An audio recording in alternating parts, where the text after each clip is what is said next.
السلام علیکم دوستوں، پولیٹیکل سائنس کیپسول میں خوش آمدید۔ آج کا جو ہمارا ٹاپک ہے وہ ہے ایرسٹوٹل کا آئیڈیل اسٹیٹ، ایرسٹوٹلس آئیڈیل اسٹیٹ۔ اس کے بارے میں ہم ڈسکس کریں گے، اس کے فیچرز ڈسکس کریں گے، لیکن اس سے پہلے ہم آ جاتے ہیں اس کا تھیوری آف فارمز کے بارے میں کچھ پڑھ لیتے ہیں۔ ایرسٹوٹل کا جو تھیوری آف فارمز تھا یا ڈیولپمنٹ تھا، یہ تھیوری آف فارمز یا ڈیولپمنٹ، تھوڑا سا اس کو اسٹیٹ کے ساتھ لنک کرتے ہیں۔ وہ کہتے تھے کہ فیملی جو تھی وہ پہلے ایز اے فرسٹ یونٹ، اگر کوئی اسٹیٹ ایگزسٹ کر رہی تھی تو وہ فیملی ایک اسٹیٹ تھی ود ان اٹ سیلف۔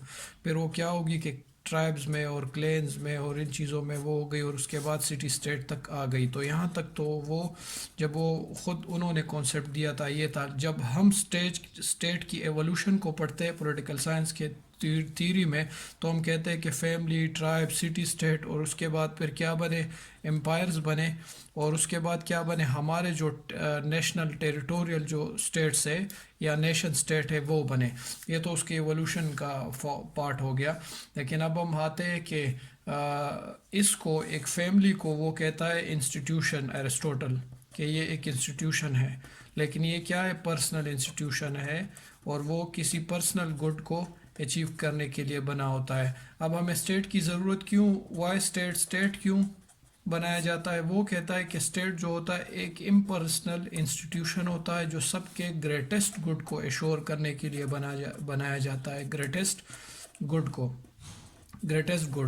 اور اس کو اس نے کہا ہے کہ یہ جو اسٹیٹ ہے یہ ہے کوئنونیا، آئی ایم سوری اگر میں اس کو غلط پروناؤنس کروں، بس صرف اس کی سپیلنگ آپ دیکھ لیں۔ میں نے اس کو گریک کوئی ورڈ ہے اس نے یہ یوز کیا تھا، اس کا مطلب ہے کہ یہ ہے نوبلسٹ انسٹیٹیوشن، سب سے نوبلسٹ انسٹیٹیوشن جو ہے وہ ہے اسٹیٹ۔ مطلب کہ پیک لیول پہ اس سے اوپر کی کوئی ایسی انسٹیٹیوٹ نہیں ہو سکتی جو آپ کے گریٹسٹ گڈ کو اچھی طرح سے انشور کرا سکے، اسٹیٹ سے اوپر کوئی نہیں ہے۔ تو یہ تو اسٹیٹ کے بارے میں اس کا نظریہ ہو گیا۔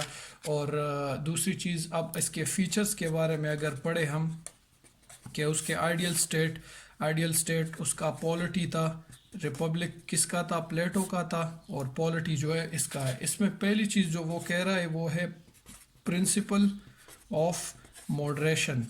یاد رکھے کہ جو ایرسٹوٹل ہے وہ اپوسل آف موڈریشن ہے، مطلب موڈریشن کا ایڈوکیٹ ہے، کسی چیز میں بھی ایکسٹریم کی طرف نہیں جاتا، جبکہ پلیٹو جو دوسری طرف دیکھ لے وہ ایکسٹریم کی طرف جاتا ہے۔ اگر آپ نے پلیٹو کے بارے میں پڑھنا ہو، دیکھنا ہو، سمجھنا ہو تو ہمارے پلے لسٹ میں سے پلیٹو کی ویڈیوز کو آپ دیکھ سکتے ہیں۔ یہاں پہ وہ موڈریشن کا پرنسپل کس چیز پہ اپلائی کر رہا ہے، پاپولیشن پہ، کہ آپ کی پاپولیشن بھی ماڈریٹ ہونی چاہیے، اور آپ کی جو اسٹیٹ کی ٹیریٹری ہے وہ بھی ماڈریٹ ہونی چاہیے، نہ زیادہ نہ کم، دونوں میں یہی چیز اپلائی کر رہا ہے۔ کیونکہ وہ کہتا ہے کہ پاپولیشن کی جو کوالٹی ہوتی ہے وہ میٹر کرتی ہے، جو کوانٹٹی ہوتی ہے وہ میٹر نہیں کرتی، کوالٹی میٹر کرتی ہے۔ آج کل بھی اگر آپ دیکھ لیں تو جو کوالٹی کی پاپولیشن ہوتی ہے، مطلب سکل سیٹ ان کا ڈیولپ ہوتا ہے، تو وہ کیا بن جاتی ہے، وہ ایسڈ بن جاتی ہے۔ اور جو کوانٹٹی جن کی زیادہ ہوتی ہے لیکن سکل سیٹ ان کا نہیں ہوتا، وہ کیا بن جاتی ہے، آپ کی لائبلٹی بن جاتی ہے۔ تو یہ تو ہو گیا اس کی پاپولیشن نہ زیادہ ہو نہ کم ہو، ایزیلی، مطلب اگر زیادہ پاپولیشن ہو تو آپ ان میں سے ایلین ڈیٹیکٹ کرنا مشکل آپ کو ہو جاتا ہے۔ یہ اس ٹائم کی آپ کو بات کر رہا ہے۔ ٹیریٹری بھی ماڈریٹ ہونی چاہیے، کیونکہ اگر ٹیریٹری بہت بڑی ہوگی، لیٹ سپوز اتنی بڑی ٹیریٹری ہے، تو ان میں کیا مسئلہ ہوگا کہ کسی بھی جگہ پہ اپرائزنگ ہو سکتی ہے، ٹھیک ہے، ود ان، اندر سے ریوولٹ آ سکتے ہیں۔ اور اگر آپ کی ٹیریٹری بہت ہی چھوٹی ہے، ٹھیک ہے، اسمال ٹیریٹری ہے، تو اس میں کیا خطرہ ہوگا کہ آپ میں فورن انویژن ہو سکتے ہیں، ایزیلی آپ کو کوئی انویٹ کر کے آپ کو انگلف کر سکتا ہے۔ تو اس نے اس کو اسیمبلی دی تھی، انالوجی دی تھی ایک شپ کے ساتھ، کہ ایک اسٹیٹ کی مثال بھی ایک شپ کی جیسی ہے، کہ وہ ایک پلینک تختے کے جتنا، اتنا چھوٹا بھی نہیں ہو سکتا اور اتنا بڑا بھی نہیں ہو سکتا کہ خود کو سنبھال نہ سکے۔ دوستو اگر آپ اب سمجھے کہ آج کل تو ایئر کرافٹ کیریئر بہت بڑے بڑے ہوتے ہیں، تو اس ٹائم پہ انجن وغیرہ کا کوئی اس طرح کا کانسیپٹ نہیں تھا، اس لیے اس نے اس ٹائم کے بارے میں کہا تھا کہ شپس اتنے بڑے نہیں ہوتے، اسی طرح اسٹیٹس بھی اتنے بڑے نہیں ہو سکتے کہ وہ اپنے ویٹ کے اندر ہی گر جائے۔ اس کو کہتے ہیں کہ اگر آپ کا امپائر بہت بڑا ہو جاتا تھا، جیسے مغل امپائر ہوتا تھا یا کوئی اور امپائر، تو اپنے ہی ویٹ کے تلے وہ ڈوب جاتا تھا، کیونکہ اس ٹائم پہ فیڈریشن کا وہ کانسیپٹ اس طرح کا ڈیولپ نہیں تھا، مونٹیسکی کے آئیڈیاز تھے نہیں، تو اس لیے وہ ختم ہو جاتے وہ. اب دوسرا جو امپورٹنٹ فیچر اس کے اسٹیٹ کا ہے، پولیٹی کا ہے، وہ بہت امپورٹنٹ ہے، رول آف لا. ان لائک پلیٹو کہتا تھا کہ میری اسٹیٹ میں کون سی چیز رول کرے گی، اس کے اسٹیٹ میں ورچو رول کر رہی تھی. دوستو اگر آپ نے پلیٹو کے بارے میں جاننا ہو تو پلے لسٹ میں سے پلیٹو کے ویڈیو آپ پلے کر سکتے ہیں، آپ کو مدد دے گی. وہ کہتا تھا کہ ورچو ڈومینیٹنگ فیکٹر ہوگا، جبکہ یہ کہتا ہے کہ رول آف لا، ریزن جو ہے، ریزن اور لا یہ ڈومینیٹنگ فیکٹر میرے اسٹیٹ میں ہوگا. کوئی ورچو، کوئی فورس، کسی اور چیز کو بھی میں ڈومینیٹ نہیں مانگتا، بلکہ لا سے ہی چیزیں چلے گی. بلکہ اس نے تو ایک کوٹ کہا ہوا ہے، وہ کہتا ہے کہ مین وین سپریٹڈ، کہ جب آدمی کو الگ کیا جائے کس چیز سے، سپریٹڈ فرام لا سے اگر اس کو الگ کیا جاتا ہے، is the worst kind of best. تو وہ کیا بن جاتا ہے، درندے کی ایک بدترین شکل بن جاتی ہے اس کی، اگر وہ لاس سے سپریٹ ہو. مطلب میں دوبارہ اس کو ریپیٹ کرتا ہوں، man when separated from loss is the worst kind of best. وہ اس کو یہ کہتا ہے. وہ کہتا ہے دوسری جگہ، وہ کہتا ہے کہ اگر آپ لاس کو فالو نہیں کر رہے، یا تو پھر آپ جو ہے نا بیسٹ ہو، اور یا آپ گاڈ ہو کوئی.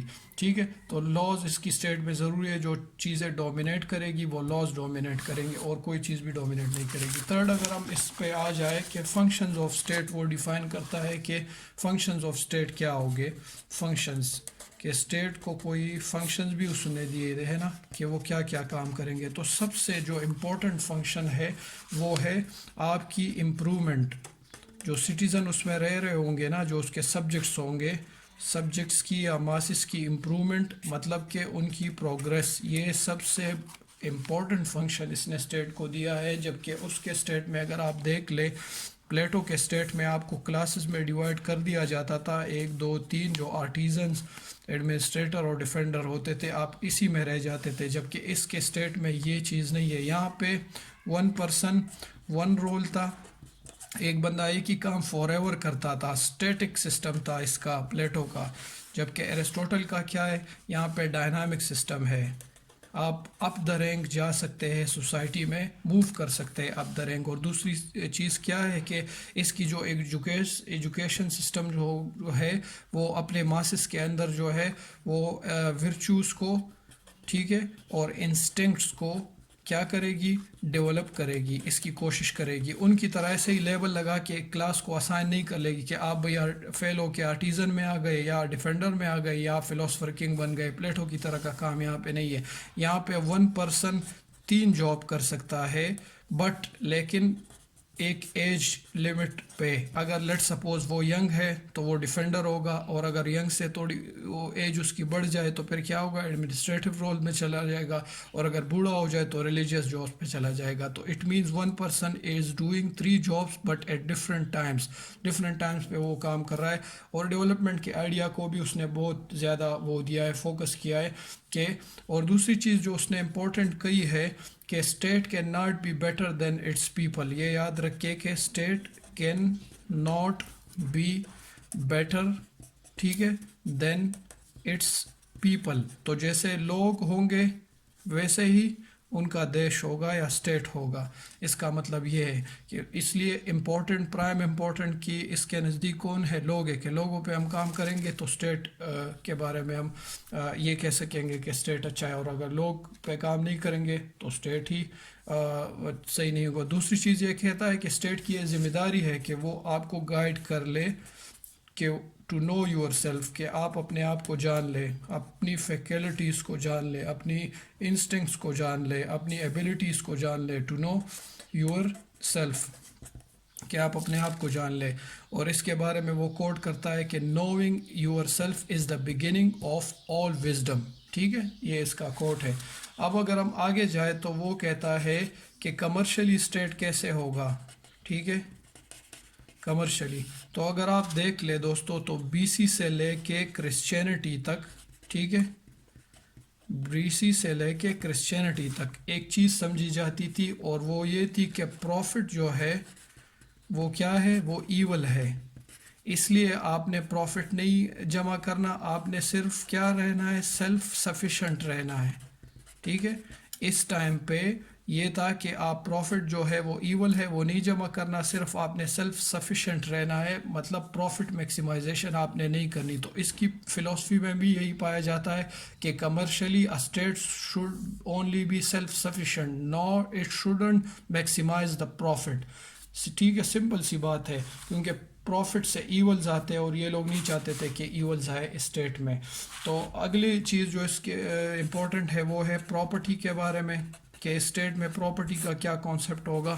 تو یہ جسٹیفائی کرتا ہے پراپرٹی کے اونرشپ کو، ٹھیک ہے، اس کی طرح ڈینائی نہیں کرتا، پلیٹو کی طرح اونرشپ آپ رکھ سکتے ہیں، اور یہ اس کا ریزن یہ دیتا ہے کہ the fault is not with the property, fault is not with the property کے ساتھ کوئی فالٹ نہیں ہے، فالٹ کہاں پہ ایگزسٹ کرتا ہے، it is with the desires, لوگوں کی خواہشوں کے ساتھ فالٹ ہے۔ اگر آپ نے کام کرنا ہے تو آپ پراپرٹی کو مت ختم کرو، ڈیزائرز پہ کام کرو کہ لوگوں کے ڈیزائرز کو منیمائز کر لو۔ اس لیے اس کا ہے کانسیپٹ ڈسٹریبیوٹیو جسٹس کا، کہ ہر بندے کو اس کی حیثیت کے مطابق پراپرٹی رکھنے کا حق دیتا ہے اس اسٹیٹ میں، ٹھیک ہے۔ آگے جو یہ امپورٹنٹ کانسیپٹ دیتا ہے وہ کس چیز کا ہے، وہ ہے سلیوری کا، آئیڈیا آف سلیوری، یا ہم اس کو کہتے ہیں ایرسٹوٹلس کنسیپٹ یا تھیوری آف سلیوری، جو بھی آپ کہہ سکو وہ ہے۔ دو طرح کے وہ سلیوز کا ذکر کرتا ہے، یاد رکھے دوستو، ایک ہے بائی نیچر، کہ کچھ لوگ بائی نیچر ہی سلیو ہوتے ہیں، مطلب مینٹلی یا فزیکلی دونوں طرح سے ویک ہوتے ہیں، اور دوسرے بائی وار جو آپ کے پاس آ جاتے ہیں وہ سلیوز۔ تو یہ کہتا ہے کہ slavery is beneficial for both, beneficial دونوں کے لیے، فار بوتھ دونوں کے لیے ایکولی، سلیوری بینیفٹ کی ہے، کن کے لیے، اونر کے لیے بھی اور سلیو کے لیے بھی امپورٹنٹ ہے۔ یہ اونر کے لیے تو سمجھ میں آ رہی ہے کہ اس کے لیے آپ کام کرو گے اور اور جابز اس کے کرو گے تو لیجر ٹائم اس کو فری کا ملے گا اور وہ اور کام کر سکے گا۔ لیکن سلیو کے لیے کویسچن مائنڈ میں آتا ہے کہ کیسے بینیفیشل ہے سلیوری۔ سلیو کے لیے اس لیے بینیفیشل ہے دوستو کہ وہ کہتا ہے کہ کچھ جو لوگ ہوتے ہیں وہ انکیپیبل ہوتے ہیں کہ خود کو اپنی ایگزسٹنس کو برقرار رکھ سکے، خود کو برقرار نہیں رکھ سکتے، اس لیے ان کو کوئی گائیڈ کرتا ہے، کوئی ان کو اپنی لائف میں گائیڈ کرتا ہے، ان کو پروٹیکٹ کرتا ہے، ٹھیک ہے، فزیکلی یا مینٹلی ان کا لائک گاڈ فادر بن جاتا ہے۔ تو اس لیے سلیوز کے لیے بھی ایکولی بینیفیشل ہے سلیوری، سمجھ آ رہی ہے کہ equally beneficial for both, owner کے لیے بھی اور سلیو کے لیے بھی۔ یہ تو یہ بات ہو گئی یہاں پہ سلیوری میں، آپ نے یہ دو چیزیں ڈسکس کرنی ہے۔ دوسرا یہ کہ کچھ لوگ بائی نیچر، اس نے کہا سلیوز ہوتے ہیں مینٹلی یا فزیکلی ویک ہوتے ہیں، اور کچھ بائی وار سلیوز آپ کو مل جاتے ہیں۔ لیکن پلس پوائنٹ اس کی سلیوری کی تھیوری کا یہ ہے کہ جو سلیوز ہے وہ فری ہو سکتے ہیں، ٹھیک ہے، کس کے ذریعے سے، ایجوکیٹ کرنے، پروگریس ڈائنامزم کے ذریعے سے، لیکن وہ یہ والے سلیوز ہوں گے جو بائی وار آپ کو ملے ہوں گے، وہ فری ہو سکتے ہیں، یہ بائی نیچر والے نہیں۔ تو یہ اس کے سلیوز کا کانسیپٹ آپ کا کمپلیٹ ہو گیا۔ جو اب آپ نے چونکہ سارے فیچرز لکھنے اس لیے تھوڑا تھوڑا کر کے ہر ایک فیچر لکھنا ہوگا، ایک ہی فیچر کو کمپلیٹلی ان لاک نہیں کرنا ہوگا۔ تو اب ہم اس کے بعد جاتے ہیں اس کے سٹیزنز کے ڈیوٹی کے بارے میں، جو ہم نے آلریڈی اوپر بھی ڈسکس کیا کہ اس اسٹیٹ میں سٹیزنز جو ہوں گے ان کی کلاسز کیا ہوگی اور ان کے ڈیوٹیز کیا ہوں گے۔ تو اگر ہم کلاسز کو دیکھ لیں، ٹھیک ہے، کلاسز آف سٹیزن کہ کون سی کلاسز ہوگی اس اسٹیٹ میں، تو ایک تو ہوں گے سٹیزنز، ٹھیک ہے، جس کو ہم نے سٹیزن کا کلاس دیا، اور ایک ہم کہتے ہیں کہ lower social class, lower social class, ٹھیک ہے۔ لوور سوشل کلاس کے جو لوگ ہوتے ہیں وہ لیبرز ہوں گے، اس میں آتے ہیں لیبر، ٹھیک ہے، سلیوز، ٹھیک ہے، اور ایون لوور سوشل کلاس میں عجیب سی بات یہ ہے کہ اس نے وومن کو بھی رکھا ہے، اولڈ لوگوں کو بھی رکھا ہے، اور چلڈرن کو بھی رکھا ہوا ہے۔ جبکہ یہ جو دوسری طرف دیکھ لو سٹیزنز ہے، تو سٹیزن میں کون کون، ایک ہی بندہ، ون مین ہوگا، وہ 3 کام کرے گا، 3 جابز کرے گا، یا تو وہ کیا ہے اس کو کہتے ہیں کہ آپ کو ڈیفینڈ کرے گا، ڈیفینڈر ہوگا، ٹھیک ہے، یا وہی بندہ آپ کا رولر ہوگا، ٹھیک ہے، یا وہی بندہ آپ کا پریچر ہوگا، ریلیجن جو پاپ یا جو بھی اس کو آپ کیس نام دے دے، جو بھی اس ٹائم سے ریلیونٹ بنتا ہے. تو یہ تین کام ایک ہی بندہ ایک اس میں کرے گا. یہ جابس بھی اس کے اس میں ڈیفائن ہو گئے کہ کون کون سے جابس ہوں گے، اور دوسرا اس میں کلاسز بھی ڈیفائنڈ ہو گئی. دونوں کام اس کے ہو گئے. اب اس کا لاسٹ ہم جو چیز پڑھتے ہیں یہ اس کے پولٹی، کہ اس کے پولٹی کا کانسیپٹ کیا تھا. جو جیسے پلیٹو کا آئیڈیل اسٹیٹ کیا تھا، پلیٹوز آئیڈیل اسٹیٹ تھا ریپبلک. اسی طرح اس کا آئیڈیل اسٹیٹ ہے پولٹی. پولٹی میں کیا ہے کہ رول آف لا ہے، ٹھیک ہے. اور اس میں کیا ہے کہ یہ گورنمنٹ کن کے ہاتھ میں ہے؟ ایک مڈل کلاس ہے وہ رول کر رہی ہے، ٹھیک ہے. مڈل کلاس کی کیا خوبی ہے؟ ان میں ہیڈ پلس ہارٹ دونوں کی کوالٹیز پائی جاتی ہے، اس لیے یہ رول کرتے ہیں. اور یہ اسٹیبلٹی لاتے ہیں سائیکلک کانسٹیٹیوشن میں. جو اس کے سائیکلک کانسٹیٹیوشن کا آئیڈیا ہے کہ اس سے اگر آپ نے ایگزٹ کرنا ہے، اسٹیبلٹی کی طرف جانا ہے، تو آپ مڈل کلاس کو انٹروڈیوس کراؤ اپنی ڈیموکریسی میں، پولٹی میں. تو یہ کہتا ہے کہ it is the best form of government, best form of government ہے فار دا کامن گڈ، سب کے گڈ کو انشور کرانے کے لیے. اس لیے پالیٹی کو آپ نے as a form of government اگر آپ رکھ لیا، تو جو ایسے ہم نے سائیکلک کانسٹیٹیوشن کہا تھا کہ ایک فارم آف گورنمنٹ دوسرے میں اور پھر تیسرے میں تبدیل ہوتی رہتی ہے، تو اس سے آپ ایگزٹ کر لو گے اگر آپ نے پالیٹی کو رکھ لیا as a form of government. تو یہ آئیڈیل اسٹیٹ کے فیچرز تھے. امید ہے آپ کو اس سے فائدہ ہوا ہوگا. اس ویڈیو کو لائک کرے اور چینل کو سبسکرائب کرے. شکریہ. انشاءاللہ نیکسٹ ویڈیو میں ملتے ہیں.